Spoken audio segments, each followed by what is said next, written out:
আসসালামু আলাইকুম প্রিয় নবম শ্রেণীর শিক্ষার্থী। ইনার লার্নিং হবে তোমাদের সবাইকে স্বাগতম।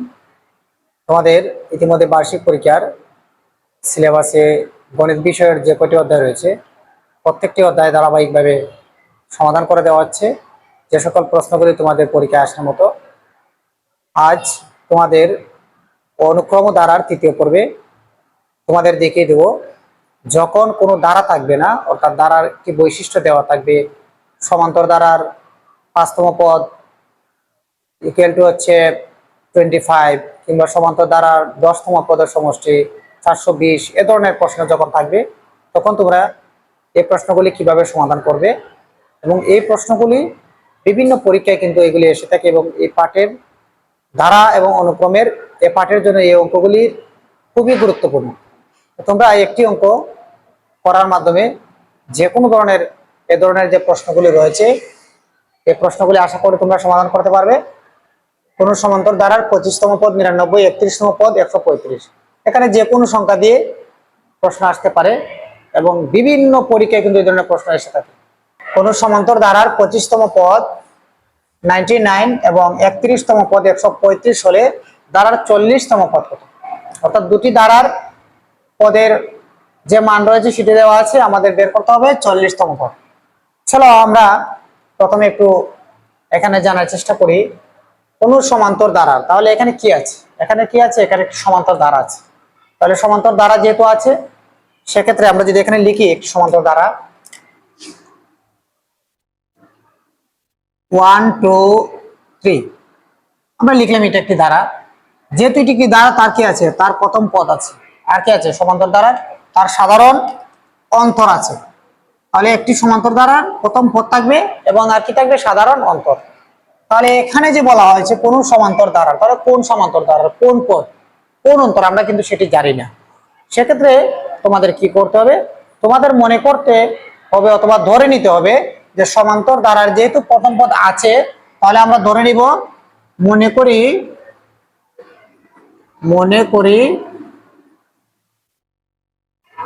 সমান্তর ধারার প্রথম পদ ইকুয়াল হচ্ছে এ। তারপর কি?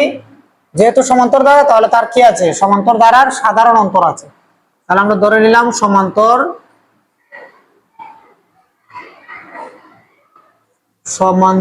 ধারার সাধারণ অন্তর।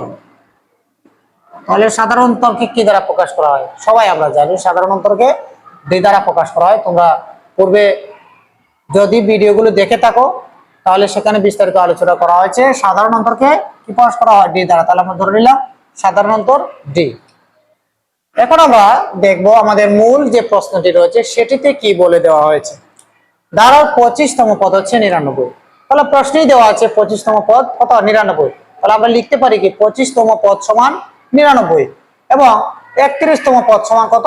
135। তাহলে আমরা লিখবো এখানে প্রশ্ন মতে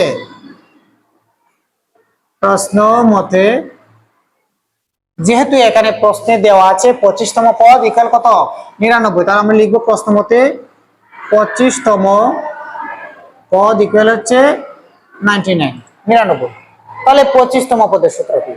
আমরা জানি n-তম পদ ইকুয়াল হচ্ছে a plus n minus 1 into D. তাহলে 25তম পদ কত হবে? 25তম পদের সূত্র হবে a plus 25 minus 1 into D equal হচ্ছে 99। আশা করি তোমরা সেটি বুঝতে পারছো।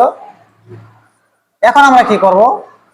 এখানে রয়েছে 25 থেকে 1 যখন আমরা বিয়োগ করব তখন আর কত থাকবে? এখানে 24। তাহলে 24 আর ডি এ 24 ডি, অর্থাৎ a প্লাস 24 অর্থাৎ 24 ডি ইকুয়াল হচ্ছে 99। আমরা এখানে পেলাম প্রশ্নে যে প্রথম শর্তে যে মানটি দেওয়া আছে অর্থাৎ 25তম পদ, সেটি শর্তের আলোকে আমরা এখানে একটি সমীকরণ পেয়েছি a প্লাস 24 ডি ইকুয়াল হচ্ছে 99। তারপর কি রয়েছে? তারপর হচ্ছে 31তম পদ 135। তাহলে আমরা এখানে লিখবো আবার 31তম পদ ইকুয়াল হচ্ছে 135 135। তাহলে 31তম পদের সূত্র কি হবে? পূর্বেরটার ন্যায় আবারও 31তম পদের সূত্র হচ্ছে 31তম পদ সমান হচ্ছে a plus 31 minus 1 into D equal হচ্ছে 135 135। তাহলে এখন আমরা এখানে লিখবো a প্লাস 31 অর্থাৎ 31 থেকে আমরা যখন 1 বিয়োগ করবো সেখানে থাকবে 30। তাহলে 30 আর ডি গুণ করলে হবে 30 ডি ইকুয়াল হচ্ছে 135। এটাকে আমরা দিব 2 নং সমীকরণ। অর্থাৎ আমরা এখানে দুটি সমীকরণ পেয়েছি এবং এই ধরনের অঙ্ক তোমাদের আসলে তোমরাও সেখানে দুটি সমীকরণ বের করবে। এখন আমরা এই সমীকরণ থেকে কি করব? সমীকরণ থেকে আমাদের করতে হবে এখান থেকে হয়তো প্রথম পদ অথবা আমাদের সাধারণ অন্তর, এই দুটির মধ্যে একটির আমাদের মান বের করতে হবে। আমরা এখন দেখব এখানে এই সমীকরণ দুটিকে যোগ অথবা বিয়োগ করে সেখানে প্রথম পদ অথবা সাধারণ অন্তরের মান আমরা বের করতে পারি কি না। এখানে দেখো রয়েছে এ, এখানে রয়েছে এ, তাহলে এই দুটিকে আমরা যোগ করলে কি থাকবে? এ এবং এ 2a হবে। এখানে রয়েছে 24d, এখানে রয়েছে 30d। এই দুটিকে যখন আমরা যোগ করব তখন এখানে কি হবে? 30 আর হচ্ছে 24, তাহলে হচ্ছে 54 অর্থাৎ 54d হয়ে যাবে। তাহলে আমাদের এখানে কিন্তু প্রথম পদ অথবা সাধারণত আমরা এখানে কিন্তু বের করতে পারছি না। এখন আমরা দেখব যোগ করে যদি আমরা সেটিকে বের করতে না পারি তাহলে বিয়োগ করে কি বের করা সম্ভব কিনা। এখন আমরা দেখি এখানে রয়েছে তোমাদের শর্ট টেকটিকে মনে রাখবা, যখন দুটি সমীকরণের মধ্যে কোনো চলক কিংবা কোনো উপাদান সেটি সমান থাকবে তাহলে যদিও তোমাদের সেখানে সাইন দুটি সাইনই প্লাস থাকে, সবগুলোই প্লাস থাকে, তখন একটি সমীকরণ থেকে তোমরা একটি সমীকরণ বিয়োগ করে দিবা। তাহলে আশা করি তোমাদের অঙ্কর আনসার চলে আসবে এবং এখানের যে ফলাফলটি প্রয়োজন সেটি আসবে। এখানে রয়েছে এখানে ডি, এখানে ডি, এটার সাথে এটার মিল আছে, তাহলে আমাদের এখান থেকে ডি বের করতে পারবো খুব সহজে। কিভাবে? যখন আমরা এটিকে বিয়োগ করব, কারণ বিয়োগ করলে নিচের সাইনের পরিবর্তন হয়। আসো আমরা এখন উদাহরণের মাধ্যমে একটু বোঝার চেষ্টা করি।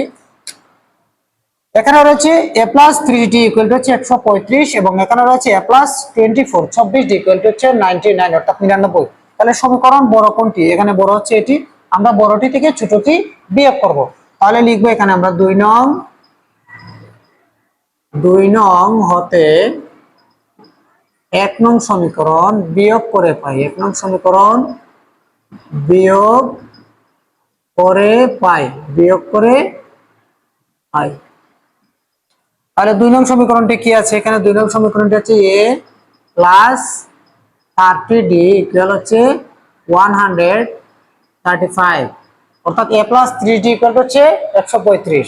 2 নং সমীকরণ হচ্ছে a প্লাস 24d ইকুয়াল হচ্ছে 99। তাহলে আমরা এখানে লিখবো 99। এখন আমরা কি করব? যখন তোমরা দুটি সমীকরণ একটি থেকে আরেকটি বিয়োগ করবা সেক্ষেত্রে তোমাদের অবশ্যই এই দ্বিতীয় সমীকরণের নিচে যে সাইন রয়েছে সেটি পরিবর্তন করতে হবে। এখানে প্লাস আছে উপরে, এখানে হবে মাইনাস, এখানে প্লাস আছে, এখানে হবে মাইনাস, এখানে প্লাস আছে, এখানে হবে মাইনাস। অর্থাৎ এখন আমরা দেখি দুটি সমীকরণ বিয়োগ করে কি দাঁড়ায়। এখানে রয়েছে প্লাস, এখানে রয়েছে মাইনাস, তাহলে প্লাসে মাইনাসে আমরা এ কে এ দ্বারা যদি কাটাকাটি করি তাহলে এ এবং এ কাটা চলে যাবে। তারপর এখানে হচ্ছে 30d, এখানে রয়েছে 24 24d অর্থাৎ 30 থেকে যদি আমরা 24 বিয়োগ করি সেখানে থাকবে কি 6d অর্থাৎ 60। তারপরে 135 রয়েছে, এখানে 135 থেকে যখন আমরা 99 বিয়োগ করে দেব সেক্ষেত্রে আমাদের কি থাকবে? 135 থেকে বিয়োগ করতে হবে 99, তাহলে এখানে হচ্ছে 1, তাহলে হচ্ছে 5 5 6, এখানে হচ্ছে 2 2 থেকে 9, তাহলে হচ্ছে 3। আচ্ছা 135 থেকে এখন আমরা 135 থেকে 99 বিয়োগ করব।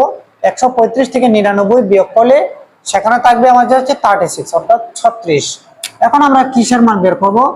আমাদের মূল উদ্দেশ্য হচ্ছে আমাদের এখান থেকে সাধারণ অন্তর অথবা প্রথম পদ বের করা। তাহলে আমরা এখানে কিন্তু সাধারণ অন্তরের মান বের করতে পারছি, যেহেতু এখানে ডি রয়েছে তাহলে আমরা ডিটাকে এক পাশে রাখবো এবং সংখ্যাগুলোকে অপর পাশে রাখবো। যেহেতু এটার সঙ্গে গুণ আকারে আছে, গুণকে যখন আমরা পক্ষ রূপান্তর করবো সেক্ষেত্রে গুণটি সেটি ভাগ হয়ে যাবে। অর্থাৎ এখানে রয়েছে 6d, তাহলে 6d যেহেতু এই পাশের সংখ্যার সাথে উপাদানের সাথে গুণ আকারে আছে তাহলে উপর দিকে নিলে সেটি কি হবে ভাগ হবে। সুতরাং ডি ইকুয়াল টু আমরা যখন 6 কে 36 দ্বারা ভাগ করব তাহলে কি হবে 6 6 36, তাহলে ডি ইকুয়াল টু হচ্ছে 6। আমরা কিন্তু অলরেডি আমাদের সাধারণ অন্তর, এই যে সাধারণ অন্তর আমরা কিন্তু পেয়ে গেছি, এখন আমাদের আর কি লাগবে দাঁড়ার প্রথম পদ। তাহলে এই সাধারণ অন্তরের যে মানটি রয়েছে সেটি আমরা যে কোনো একটি সমীকরণে যখন বসিয়ে দিব তখন আমাদের প্রথম পদের মান চলে আসবে। আমরা ডি এর মান 1 নং সমীকরণে বসিয়ে দিই। ডি এর মান 1 নং সমীকরণে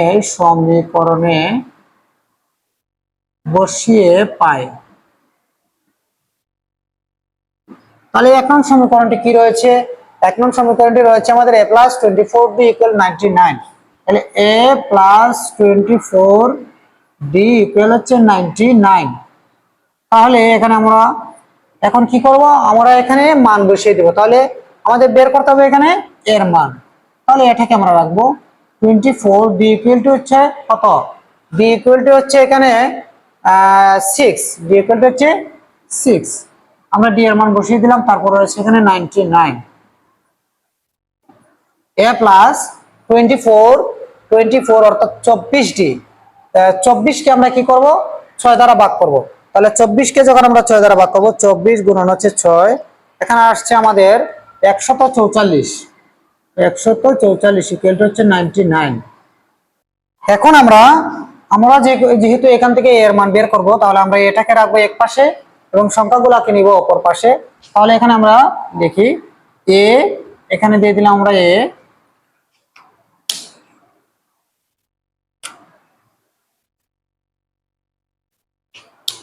এ, তারপর কি রয়েছে প্লাস, আমরা দিয়ে দিব এখানে এ ইকুয়াল, আমাদের আর প্লাসের দরকার নেই যেহেতু আমরা এখন প্রথম পদের মান বের করব, এর মান বের করতে হবে। তাহলে সমান চিহ্নের এক পাশে রাখতে হবে আমাদের এটাকে। এখানে রয়েছে 99, তারপর এখানে রয়েছে প্লাস 144।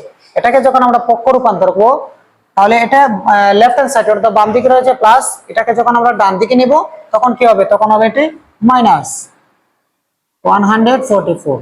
সুতরাং a ইকুয়াল -144, -144 থেকে 99 বিয়োগ করলে সেখানে থাকবে -45। এখন আমরা কিন্তু এখানে প্রথম পদ এবং সাধারণ অন্তর দুটির মানে আমরা পেয়েছি। এখন আমাদের বের করতে হবে কততম পদ, 40তম পদ। তাহলে আমরা এখানে লিখবো এখন 40তম পদ। 40তম পদ নির্ণয় করো। সুতরাং 40তম পদ ইকুয়াল হচ্ছে a প্লাস 40 - 1 ইন্টু d। তাহলে এর মান কত? এর মান হচ্ছে আমাদের এখানে -45 প্লাস, তাহলে 40 থেকে যখন আমরা 1 বিয়োগ করবো সেখানে থাকবে কত 39 ইন্টু ডির মান কত? ডির মান হচ্ছে আমাদের 6। ডির মান হচ্ছে এই যে এখানে ডির মান হচ্ছে 6, আমরা বসিয়ে দিলাম 6 -45 প্লাস 39 কে আমরা 6 দ্বারা যখন গুণ করব সেখানে কত আসে আমরা একটু দেখি। 39 গুণন হচ্ছে 6, সেখানে আসে 234। এখন আমরা কি করব, 234 থেকে বিয়োগ করব 45, তাহলে সেখানে থাকবে 189। অর্থাৎ ধারার 40তম পদ হচ্ছে 189। আশা করি তোমরা এ ধরনের অঙ্ক আসলে যে কোনো ধরনের প্রশ্ন আসতে পারে। এখানে 25তম পদ 99, এখানে থাকতে পারে 10তম পদ 120, 50তম পদ 150, এ ধরনের যে কোনো ধরনের প্রশ্ন আসতে পারে। সবগুলা নিয়ম একই ধরনের, অর্থাৎ এই একটি নিয়মে যদি তোমরা একটি অঙ্ক সমাধান করতে পারো তাহলে আশা করি তোমরা এই ধরনের যে কোনো প্রশ্ন আসলে তোমরা সেটি আনসার করতে পারবে।